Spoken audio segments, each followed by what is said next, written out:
এখন পর্যন্ত একটা নির্বাচন করার ফিটনেস সরকার তৈরি করতে পারেনি। কথা কি সত্য? সরকার এখনো নির্বাচন করার ফিটনেস তৈরি করতে পারেনি। আমরা বলতে চাই এমনভাবে সরকারের পক্ষে এই সংস্কার বিচার যেটা চলছে এবং পরবর্তী যে ধাপ সেটার জন্য আমি বলতে চাই আপনি রাজনৈতিক দলগুলির মাঝখানে নেন, নির্বাচন কমিশন মাঝখানে নেন, জনগণ ভোটারদের মাঝখানে নেন এবং এটা একটা যৌথ একটা অর্কেস্ট্রার মতো। মানে সেই অর্কেস্ট্রায় সরকারের আপনার কোনো পক্ষপাতদুষ্টতা থাকার কোনো কারণ নাই।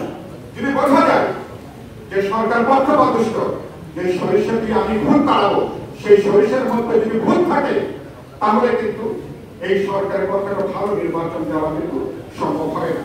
যে সমস্ত নীতি কৌশলের কারণে সরকার বিতর্কিত, আমার বন্দরগুলোর ব্যাপারে তারা যেভাবে যাচ্ছেন ডিসেম্বর মাসের মধ্যে বিদেশি কোম্পানিকে তারা তুলে দেবেন, আত্মঘাতী তৎপরতা আপনারা বন্ধ করুন। যেসব উপদেষ্টার কারণে সরকার বিতর্কিত হচ্ছেন তাদেরকে মেহরবানি করে তাদেরকে আপনারা অব্যাহতি দিতে বলুন। প্রয়োজন মধ্যে দক্ষ কার্যকর ব্যক্তিবর্গ নিয়ে উপদেষ্টা মন্ডলী গঠন করুন, সবাইকে আস্থার মধ্যে নেন। আর আপনাদের নিরপেক্ষতার পরীক্ষায় আপনারা দুর্ভাগ্যজনকভাবে গত 14 মাসে এই পরীক্ষায় পাশ করতে পারেনি।